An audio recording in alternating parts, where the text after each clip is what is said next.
कहानी शुरू होती है डोंग नाम के एक आदमी से जो बाजार में अपने दोस्तों के साथ मछली बेच रहा था। तभी उसने देखा कि पास में एक यूनियन लीडर किसी दूसरे आदमी से अपना पैसा वसूल करने के लिए उसके साथ बहुत ही बुरा व्यवहार कर रहा था। डोंग ने ये सब देखा, लेकिन एक बहुत ही शरीफ इंसान की तरह उसने सब कुछ इग्नोर कर दिया क्योंकि यूनियन लीडर बहुत ही पावरफुल था। जब वो यूनियन लीडर डोंग के पास से गुजरने लगा तो उसने डोंग की तारीफ करते हुए कहा कि गुड, तुम बहुत अच्छा काम कर रहे हो। डोंग उस आदमी से बहुत नफरत करता था, फिर भी उसने उसे धन्यवाद कहना शुरू कर दिया। इसी बीच डोंग के पास एक कॉल आता है और वह जल्दी से वहां से निकलकर किसी दूसरी जगह चला जाता है। वहां पहुंचकर डोंग एक नए बिजनेस का प्लान बनाना शुरू करता है। दरअसल वह चीन से केकड़ा इंपोर्ट करने के बारे में सोच रहा था, लेकिन डोंग पहले भी कई बिजनेस में इन्वेस्ट कर चुका था और हर बार उसे नुकसान ही हुआ था। फिर भी वह एक बार फिर से हिम्मत करके नया बिजनेस शुरू करने जा रहा था। इसलिए वह कुछ लोगों से बात करता है और केकड़ा इंपोर्ट के बिजनेस में कुछ पैसे इन्वेस्ट भी कर देता है। हालांकि डोंग को अच्छी तरह पता था कि केकड़ों से भरा जहाज आने में 1 महीने से भी ज्यादा समय लग सकता है, लेकिन फिर भी वह इस काम के लिए तैयार हो जाता है। उधर दूसरी तरफ हम डोंग की वाइफ को देखते हैं जो शाम के समय एक रेस्टोरेंट में वेट्रेस का काम करती थी और दिन में अलग अलग घरों में क्लीनिंग का काम करती थी। तभी हमें पता चलता है कि डोंग के अलग अलग बिजनेस की वजह से वे लोग बहुत सारा पैसा खो चुके हैं। इसी कारण अब दोनों दिन रात मेहनत करके अपने सारे कर्ज चुकाने की कोशिश कर रहे हैं। इसके बाद रात में जब डोंग अपनी वाइफ को कार से घर वापस लेकर जा रहा था तो उनकी बातचीत से पता चलता है कि डोंग का बार बार अलग अलग बिजनेस में इन्वेस्ट करना उसकी वाइफ को बिल्कुल पसंद नहीं था। इसी वजह से दोनों के बीच अक्सर झगड़ा होता रहता था। इसके बाद हम देखते हैं कि किसी बिल्डिंग में कुछ गुंडे आकर एक बुजुर्ग आदमी को पकड़कर बुरी तरह मार रहे होते हैं। दरअसल उस बुजुर्ग ने उन गुंडों से पैसे उधार लिए थे, लेकिन अब वह पैसे वापस नहीं कर पा रहा था। इसलिए पैसे वसूल करने के लिए वे लोग उसे पीटना शुरू कर देते हैं। जब वे उसे मार ही डालने वाले होते हैं तभी उसी कमरे में उस बुजुर्ग की बेटी आ जाती है। लड़की को देखते ही गुंडे उस बुजुर्ग को छोड़ देते हैं और उसकी बेटी को किडनैप करके वहां से लेकर चले जाते हैं। तभी हमें पता चलता है कि असल में ये गैंग लड़कियों की तस्करी भी करता है। इसके बाद जब वे गुंडे लड़की को गाड़ी में लेकर जा रहे होते हैं तभी गलती से उनकी गाड़ी डोंग की गाड़ी से टकरा जाती है। डोंग को गुस्सा आता है और वह बाहर आकर उनसे सवाल करने लगता है, लेकिन गुंडे डोंग के साथ ही बदतमीजी करने लगते हैं। यह सब देखकर डोंग की वाइफ भी वहां आ जाती है ताकि स्थिति को संभाल सके। लेकिन उस गैंग का जो लीडर था वह डोंग की वाइफ को देखते ही उसे पसंद करने लगता है। इसलिए वह पहले गाड़ी से उतरकर अपने ही ड्राइवर को पकड़कर एक थप्पड़ मारता है और फिर डोंग से माफी मांगता है। इससे साफ समझ में आता है कि गैंग लीडर अब डोंग की वाइफ पर फिदा हो चुका है। अगले दिन सुबह डोंग यूनियन लीडर के पास जाता है अपने बकाया पैसे लेने के लिए, लेकिन यूनियन लीडर उसे बता देता है कि अभी वह पैसे नहीं दे सकता। जब डोंग बार बार जिद करने लगता है तब वह उसे 2 लाख वॉन दे देता है। इसके बाद जब डोंग पैसे लेकर अपनी दुकान पर वापस आता है तो वह पूरी तरह शॉक में पड़ जाता है। दरअसल उसे फोन पर खबर मिलती है कि जिस जहाज से उसका माल आने वाला था उस जहाज को चीनी सरकार ने गैर कानूनी गतिविधियों के कारण पकड़ लिया है। इसलिए उसका माल आने में अब कई महीने की और देरी हो सकती है। यह सुनकर डोंग बहुत ज्यादा परेशान हो जाता है क्योंकि उसे समझ ही नहीं आता कि अब वह क्या करेगा। उधर दूसरी तरफ हम देखते हैं कि जिस संस्था से डोंग ने लोन लिया था उसी संस्था की तरफ से डोंग की वाइफ के पास एक लीगल नोटिस भेजा जाता है। उस नोटिस में लिखा होता है कि अगर डोंग समय पर पूरा पैसा वापस नहीं करता तो उनका घर और बाकी संपत्ति बेच दी जाएगी। जब डोंग की वाइफ को इस बात का पता चलता है तो वह बहुत ज्यादा परेशान और अपसेट हो जाती है। उसी दिन डोंग की वाइफ का बर्थडे भी था, इसलिए अपनी पत्नी को सरप्राइज देने के लिए डोंग एक महंगे रेस्टोरेंट में जाकर महंगा खाना ऑर्डर करता है। जब उसकी वाइफ वहां आती है तो डोंग उसके साथ बर्थडे सेलिब्रेट करना शुरू करता है, लेकिन डोंग की वाइफ इन सब चीजों से बिल्कुल खुश नहीं होती। वह उल्टा उससे पूछती है, क्या तुमने फिर से किसी नए बिजनेस में पैसे इन्वेस्ट कर दिए? इस पर डोंग कहता है, देखो अभी बर्थडे सेलिब्रेट करने का समय है, इन बातों पर बाद में बात कर लेंगे। लेकिन उसकी वाइफ उसकी कोई बात सुनने के मूड में नहीं थी। इसके बाद डोंग अपनी वाइफ को एक और सरप्राइज देने के लिए उसके लिए एक केक लेकर आता है, लेकिन जब वह केक लेकर वापस आता है तो देखता है कि उसकी वाइफ वहां नहीं है। वह जैसे अचानक गायब हो गई हो। डोंग को लगता है कि शायद उसकी वाइफ उससे नाराज होकर घर चली गई होगी, इसलिए वह भी उदास मन से गाड़ी लेकर घर की तरफ निकल पड़ता है। लेकिन जब वह अपने घर के पास पहुंचता है तो देखता है कि सड़क पर 2 गाड़ियों का एक्सीडेंट हो गया है और वहां बहुत बड़ा जाम लगा हुआ है। मजबूरी में उसे काफी देर तक वहीं इंतजार करना पड़ता है, लेकिन उस समय डोंग को बिल्कुल भी अंदाजा नहीं था कि उसी वक्त उसके घर के अंदर एक बहुत ही भयानक घटना हो रही थी। दरअसल लड़कियों की तस्करी करने वाला वही गैंग डोंग की वाइफ पर हमला कर चुका था और उसे वहां से किडनैप करने की कोशिश कर रहा था। सड़क पर जो एक्सीडेंट हुआ था वह भी उसी गैंग की सोची समझी चाल थी ताकि उस समय कोई भी उनके घर तक न पहुंच सके। कुछ देर बाद जब डोंग घर के अंदर आता है तो अंदर आते ही वह अपनी वाइफ से सॉरी कहते हुए उसे मनाने की कोशिश करता है, लेकिन अंदर आते ही वह देखता है कि उसकी वाइफ तो वहाँ है ही नहीं, बल्कि घर का सारा सामान टूटा फूटा पड़ा है। ये देखकर डोंग तुरंत समझ जाता है कि यहाँ जरूर कुछ बहुत गलत हुआ है। इसलिए वह तुरंत पास के पुलिस स्टेशन जाता है और वहाँ जाकर अपनी वाइफ के मिसिंग होने की शिकायत दर्ज करवा देता है। पुलिस स्टेशन आकर डोंग को पता चलता है कि उसके घर के आसपास जितने भी सीसीटीवी कैमरे लगे हुए थे उन सबके तार काट दिए गए थे। यह देखकर डोंग को साफ समझ में आ जाता है कि यह सब कुछ पहले से प्लान करके किया गया है और उसकी वाइफ को भी प्लानिंग के तहत ही किडनैप किया गया है। जब वह पुलिस स्टेशन से बाहर निकलता है तभी उसकी मुलाकात उसके एक दोस्त से होती है, लेकिन उसी समय उसके मोबाइल पर एक कॉल आता है। फोन पर किडनैपर उसे कहता है, तुम्हारी वाइफ अब मेरे पास है, इसलिए तुम्हारा पुलिस स्टेशन जाना बिल्कुल सही फैसला नहीं था, तुम्हें सीधे मुझसे संपर्क करना चाहिए था। खैर, अगर तुम अपनी वाइफ को वापस पाना चाहते हो तो तुम्हारे घर के फ्रिज के ऊपर मैंने एक एड्रेस छोड़ रखा है, जल्दी से उस एड्रेस पर आकर मुझसे मिलो, वहीं बैठकर हम सारी बात करेंगे, लेकिन ध्यान रखना तुम्हारे साथ कोई और नहीं आना चाहिए। इसके बाद डोंग उस एड्रेस को फॉलो करते हुए एक रेस्टोरेंट में पहुंच जाता है। वहां जाकर जब वह वेटर से कहता है कि उसके नाम से एक टेबल बुक है तो वेटर उसे एक टेबल पर बैठा देता है, लेकिन वहां उसे कोई भी व्यक्ति दिखाई नहीं देता। हाँ, टेबल पर एक मोबाइल फोन रखा हुआ था, सामने एक बड़ा सा बैग पड़ा था और कुर्सी पर एक सूट भी रखा हुआ था। तभी उस मोबाइल पर फिर से किडनैपर का कॉल आता है। वह कहता है, सॉरी, मैं तुमसे मिलने नहीं आ पाया, दरअसल मैं थोड़ा बिजी हूँ इसलिए तुमसे मुलाकात नहीं हो सकी, लेकिन तुम बैग खोलकर देख सकते हो, उसमें तुम्हारे लिए एक सरप्राइज है।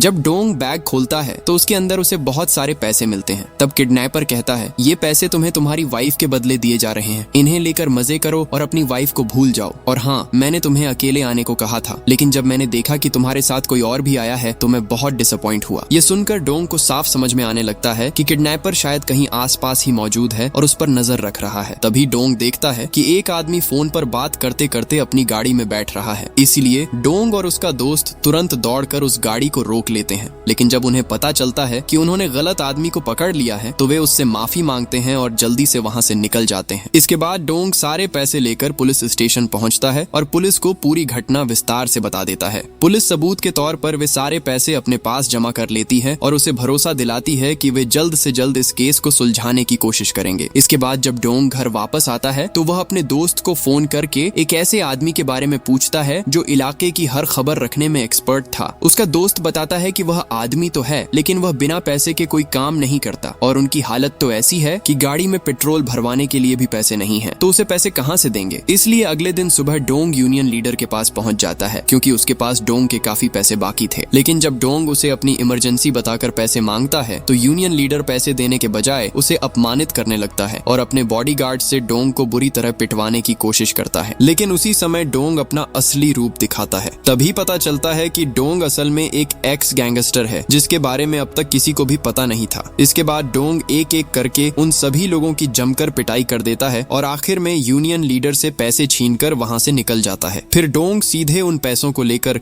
उस इन्फॉर्मर के पास जाता है जिसके जरिए वह अपनी वाइफ को ढूंढने का मिशन शुरू करना चाहता था। लेकिन जब इन्फॉर्मर इतने कम पैसे देखता है तो वह यह काम करने के लिए तैयार नहीं होता। तभी डोंग का दोस्त उससे कहता है, ठीक है, तुम ये काम कर दो, अगर तुम उसकी वाइफ को ढूंढने में कामयाब हो गए तो मैं तुम्हें अपने बिजनेस से 5% हिस्सा दूंगा। यह सुनकर आखिरकार इन्फॉर्मर मान जाता है। इसके बाद वे लोग डोंग की वाइफ को ढूंढने का मिशन शुरू कर देते हैं। वे अलग अलग सोर्स से जानकारी इकट्ठा करने लगते हैं और इसी तरह जांच करते करते उन्हें एक संदिग्ध गाड़ी के बारे में पता चल जाता है। इसके बाद वह इन्फॉर्मर उस संदिग्ध गाड़ी के मालिक का नाम और नंबर प्लेट की जानकारी डोंग को दे देता है। जब डोंग और उसके लोग उस गाड़ी के मालिक के पास जाकर उससे पूछताछ करते हैं तो उन्हें पता चलता है कि उस गाड़ी की नंबर प्लेट काफी पहले ही किसी और जगह बेच दी गई थी। यह सुनकर डोंग उससे उस आदमी का नाम और पता पूछता है जिसने वह नंबर प्लेट खरीदी थी। उस पते को फॉलो करते करते वे लोग एक पुराने बिल्डिंग के गैरेज तक पहुंच जाते हैं। थोड़ी देर बाद वहां एक बुजुर्ग आदमी आता है और उन्हें बिल्डिंग के अंदर एक ऐसी जगह ले जाता है जिसे देखकर वे पूरी तरह शॉक हो जाते हैं। असल में वह जगह गैरकानूनी कामों का अड्डा थी। वहां लगभग हर तरह का इलीगल काम होता था, पुरानी गाड़ियों की नंबर प्लेट बेचने से लेकर अलग अलग तरह के ड्रग्स तक। जब डोंग वहां मौजूद एक महिला से उस नंबर प्लेट के बारे में पूछताछ शुरू करता है तो वह महिला तुरंत गुस्से में आ जाती है और वहां के सिक्योरिटी गार्ड्स को बुलाकर डोंग को पिटवाकर बाहर निकालने की कोशिश करती है। लेकिन डोंग एक एक करके सबकी बुरी तरह पिटाई कर देता है। ये देखकर वह महिला डर जाती है और डोंग को सच बताने लगती है। वह कहती है कि जिस नंबर प्लेट के बारे में वह पूछ रहा है उसे किसने खरीदा और उनका असली नाम पता क्या है यह उन्हें भी नहीं पता। वे लोग कभी कभी फोन करते हैं और अलग अलग एड्रेस देकर प्रोडक्ट डिलीवर करवाते हैं। वे जो भी एड्रेस देते हैं उसी जगह पर सामान पहुंचा दिया जाता है। ये सुनकर डोंग उससे उनकी आखिरी डिलीवरी वाला एड्रेस ले लेता है। इसके बाद डोंग और उसके लोग उस एड्रेस पर पहुंचते हैं तो पता चलता है कि वह एक होटल का एड्रेस है, लेकिन होटल का पुराना मैनेजर बहुत पहले ही वहां से जा चुका था और अब वहां एक नया मैनेजर काम कर रहा था। ये सुनकर डोंग बहुत गुस्से में आ जाता है। इसी बीच जब डोंग होटल से बाहर निकलता है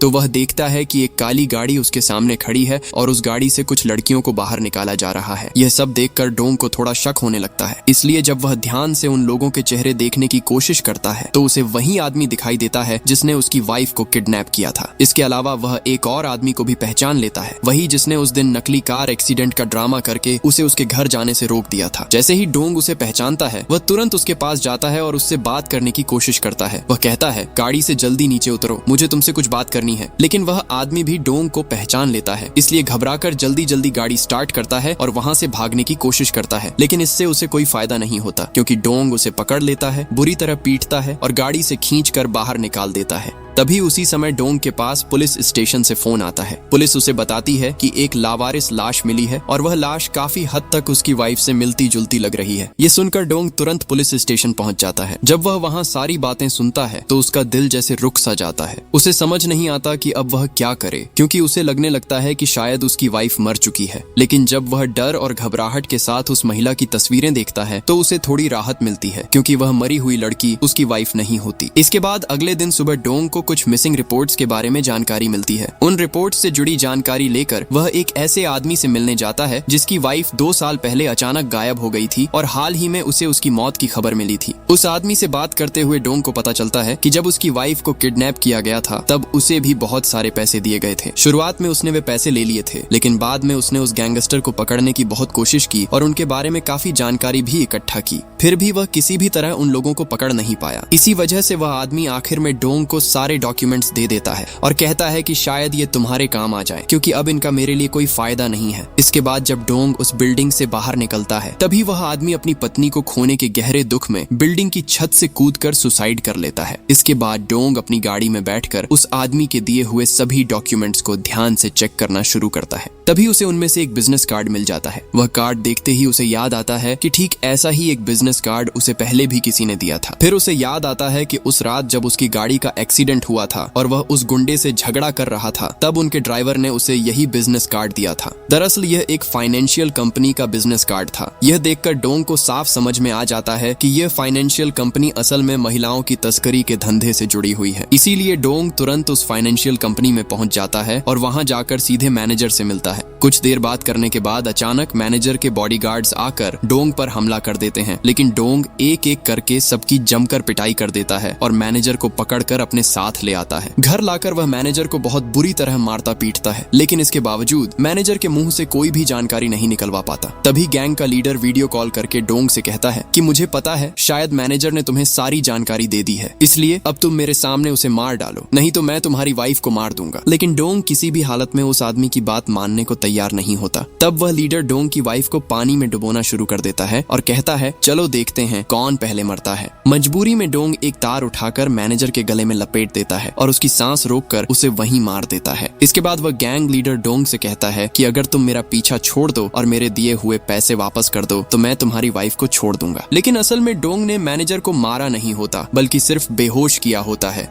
थोड़ी देर बाद जब मैनेजर को होश आता है तो वह डोंग को सारी सच्चाई बता देता है। वह कहता है कि पैसे वसूल करने के लिए वे लोग दुनिया के सबसे घिनौने काम भी कर सकते हैं। वे सिर्फ लड़कियों को किडनैप ही नहीं करते, बल्कि इंसानों के अंगों ऑर्गन्स तक की तस्करी करते हैं। लेकिन सबसे अजीब बात यह थी कि जिन लड़कियों को वे लोग किडनैप करते थे उनके परिवार भी अक्सर उन लड़कियों को ढूंढने की कोशिश नहीं करते थे। इसके बाद मैनेजर डोंग को कई ऐसे एड्रेस बताने लगता है जहां उसकी वाइफ हो सकती है। तभी डोंग को याद आता है कि उस गैंग लीडर ने कहा था कि अगर वह अपनी वाइफ को वापस चाहता है तो उसे वही पैसे वापस करने होंगे जो लीडर ने उसे दिए थे। यह सोचकर डोंग बहुत ज्यादा टेंशन में पड़ जाता है, क्योंकि वे पैसे अब उसके पास नहीं थे। दरअसल वह पैसे तो वह पहले ही पुलिस स्टेशन में एविडेंस के तौर पर जमा कर चुका था। अब पुलिस स्टेशन से वे पैसे वापस वापस कैसे लाए जाएं, यही सोचकर वह परेशान होने लगता है। तभी उसका इन्फॉर्मर दोस्त कहता है, ठीक है, मैं देखता हूँ कि इस मामले में क्या किया जा सकता है। इसके बाद डोंग के दो दोस्त पुलिस ऑफिसर का भेष बनाकर पुलिस स्टेशन पहुंच जाते हैं। वहां जाकर वे एक असली पुलिस ऑफिसर से कहते हैं कि एविडेंस के तौर पर जो पैसे जमा किए गए थे उन्हें कोर्ट में ले जाने के लिए वे आए हैं, और उनमें से एक खुद को इस इलाके का नया ऑफिसर इंचार्ज बताता है। शुरुआत में वह पुलिस ऑफिसर उन्हें पैसे देने ही वाला होता है, लेकिन तभी उसे शक हो जाता है। जब उन्हें पता चलता है कि ये लोग नकली पुलिस हैं, तो दोनों को पुलिस स्टेशन में ही पकड़कर रोक लिया जाता है। उधर डोंग बाहर गाड़ी में बैठकर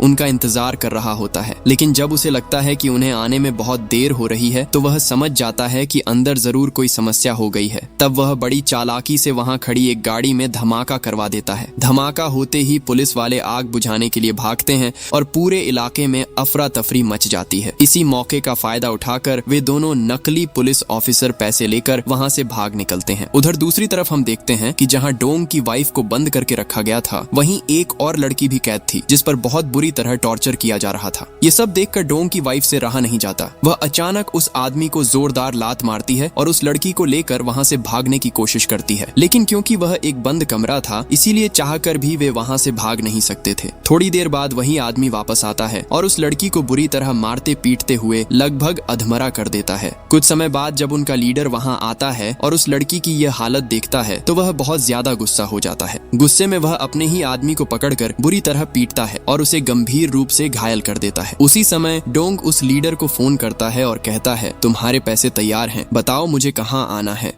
ये सुनकर लीडर पूरी तरह चौंक जाता है और पूछता है, तुमने इतने पैसे कैसे मैनेज किए? फिर वह कहता है, ठीक है, तुमने कैसे मैनेज किए ये तुम्हारी समस्या है, मैं तुम्हें एड्रेस भेज रहा हूँ, तुम जल्दी वहाँ पहुँचो। फोन कटने के बाद वह अपने आदमियों को आदेश देता है कि जैसे ही डोंग से पैसे ले लो, उसी वक्त उन दोनों को वहीं मार देना। उधर दूसरी तरफ हम देखते हैं कि डोंग की वाइफ एक दूसरी लड़की के साथ मिलकर कमरे की खिड़की के स्क्रू खोलकर वहां से भागने की कोशिश कर रही होती है, लेकिन तभी एक गार्ड उन्हें देख लेता है। जब वह उन्हें रोकने की कोशिश करता है, तो वह दूसरी लड़की गार्ड पर हमला कर देती है और उसे वहीं बेहोश कर देती है, ताकि डोंग की वाइफ को भागने का मौका मिल सके। इसके बाद डोंग की वाइफ खिड़की से कूदकर पास वाली बिल्डिंग की छत पर जा गिरती है। वहां से किसी तरह नीचे सड़क तक पहुंचकर वह एक गाड़ी पकड़ती है और पास के पुलिस स्टेशन की तरफ जाने लगती है। लेकिन जब गैंग का लीडर यह जान जाता है कि डोंग की वाइफ वहां से भाग गई है और शायद जल्द ही पुलिस स्टेशन पहुंचकर सब कुछ बता देगी, तो वह गुस्से में खुद उसे पकड़ने के लिए निकल पड़ता है। उधर रास्ते में डोंग की वाइफ की गाड़ी ट्रैफिक जाम में फंस जाती है, इसीलिए वह इंतजार करने के बजाय गाड़ी से उतरकर दौड़ते हुए पुलिस स्टेशन की तरफ जाने लगती है। लेकिन तभी उसके सामने वही लीडर आ जाता है और उसे फिर से पकड़कर वहां से ले जाने की कोशिश करता है। इसी बीच डोंग और उसके दोस्त उस लोकेशन को ढूंढते ढूंढते आखिरकार उसी जगह के पास पहुंच जाते हैं। जब वे लोग वहां पहुंचते हैं और गेट पर ताला लटका हुआ देखते हैं, तो डोंग अपनी गाड़ी से उस गेट को जोर से टक्कर मारकर तोड़ देता है। इसके बाद वह अंदर घुसते ही एक एक करके सिक्योरिटी गार्ड्स को पीटना शुरू कर देता है, ताकि कोई भी उसके रास्ते में रुकावट न बन सके। जब वह लड़ाई कर रहा होता है, तो ऐसा लगता है जैसे पूरे बिल्डिंग में हलचल मच गई हो, मानो वहां कोई बड़ा भूकंप आ गया हो। ऑफिस के अंदर बैठे दो लोग यह सब सुनकर बहुत डर जाते हैं। वे जल्दी से दरवाजा बंद करके उसके पास कान लगाकर बाहर की आवाजें सुनने की कोशिश करते हैं, लेकिन तभी डोंग दरवाजे पर जोरदार मुक्का मारता है, जिससे दरवाजा टूट जाता है और उनका कान तक झंझना जाता है। इसके बाद वह दरवाजा तोड़कर अंदर घुसता है और वहां मौजूद दूसरे आदमी की भी बुरी तरह पिटाई शुरू कर देता है। हालांकि उनमें से एक आदमी डोंग पर हमला करके उसे घायल करने की कोशिश करता है, लेकिन जब वह डोंग पर हमला करता है तो ऐसा लगता है जैसे किसी पहाड़ पर हमला कर रहा हो। डोंग को ज्यादा कुछ नहीं होता, उल्टा वह उस आदमी को मारकर बेहोश कर देता है। उधर डोंग के दोस्त बाहर एक और गाड़ी पकड़ लेते हैं, जिसमें कई लड़कियों को बंद करके लाया गया था। वे गार्ड्स को मारकर उन लड़कियों को आजाद कर देते हैं। इधर अंदर डोंग उस बिल्डिंग के हर कमरे में पागलों की तरह अपनी वाइफ को ढूंढ रहा होता है और रास्ते में आने वाले सिक्योरिटी गार्ड से लड़ाई भी करता जा रहा होता है। तभी गैंग लीडर का सबसे ताकतवर बॉडीगार्ड वहां पहुंच जाता है। वह आते ही डोंग पर हमला करता है और उसे काफी घायल भी कर देता है, लेकिन इसके बावजूद डोंग हार नहीं मानता और किसी तरह पलट कर हमला करता है और आखिरकार उसे भी बेहोश कर देता है। असल में अपनी वाइफ को खोने के डर और गुस्से में डोंग इतना ज्यादा भड़क चुका था कि अब उसे किसी चीज की परवाह ही नहीं थी। दूसरी तरफ डोंग के दो दोस्त उन लड़कियों को बचाने के बाद तुरंत पुलिस को फोन कर देते हैं, ताकि पुलिस आकर उन सभी लड़कियों को वहां से सुरक्षित निकालकर थाने ले जा सके। इसके बाद डोंग उस बिल्डिंग से बाहर निकलता है और एक गाड़ी लेकर अपनी वाइफ को ढूंढने निकल पड़ता है। सड़क पर पहुंचने पहुंचते ही अचानक गैंग लीडर की गाड़ी उसके सामने आकर रुक जाती है। डोंग को देखते ही लीडर अपनी गाड़ी को बैक गियर में डालकर पीछे की तरफ भगाने लगता है और फिर दोनों के बीच काफी देर तक तेज रफ्तार कार चेज शुरू हो जाती है। तब लीडर डोंग को डराने के लिए गाड़ी की खिड़की से उसकी वाइफ को दिखाता है। यह देखकर डोंग साफ समझ जाता है कि उसकी वाइफ उसी लीडर की गाड़ी में है। इसके बावजूद वह अपनी वाइफ को बचाने के लिए उस गाड़ी का पीछा करता रहता है और लगातार लड़ाई करता रहता है। लेकिन कुछ समय बाद दोनों गाड़ियों का जोरदार एक्सीडेंट हो जाता है। एक्सीडेंट के बाद डोंग की गाड़ी सड़क से नीचे गिर जाती है, जबकि लीडर की गाड़ी वहीं रुक जाती है। अब लीडर को लगता है कि शायद डोंग मर चुका है या फिर बहुत बुरी तरह घायल हो गया है, इसलिए वह अपनी गाड़ी से एक कुल्हाड़ी निकालता है और डोंग को खत्म करने के लिए उसकी तरफ बढ़ता है। लेकिन तभी डोंग अचानक उठकर उस पर हमला कर देता है और उसे बुरी तरह मारते पीटते हुए वहीं गिरा देता है। इसके बाद डोंग अपनी वाइफ को वहां से सुरक्षित निकाल लेता है। उसी समय वहां पुलिस भी पहुंच जाती है और आते ही पूरे गैंग को गिरफ्तार कर लेती है। हालांकि बाद में पता चलता है कि उस गैंग लीडर की मौत नहीं हुई थी, वह सिर्फ अधमरा हो गया था। इसके बाद न्यूज में दिखाया जाता है कि जिस जहाज में डोंग का माल आ रहा था उसे चीनी सरकार ने आखिरकार रिलीज कर दिया है और अब वह जहाज कोरिया के पास पहुंच चुका है। इससे साफ हो जाता है कि डोंग का अपनी वाइफ को बचाने का मिशन भी सफल हो गया और उसका बिजनेस प्लान भी आखिरकार कामयाब हो गया। आगे दिखाया जाता है कि जहाज के कोरिया पहुंचने के बाद डोंग ने वहां कई रेस्टोरेंट्स का बिजनेस शुरू कर दिया है। अब उसके दोनों दोस्त भी उसके बिजनेस पार्टनर बन चुके हैं। आखिर में डोंग उसी महंगे रेस्टोरेंट में अपनी वाइफ का बर्थडे सेलिब्रेट करता हुआ दिखाई देता है और इसी इमोशनल पल के साथ फिल्म खत्म हो जाती है।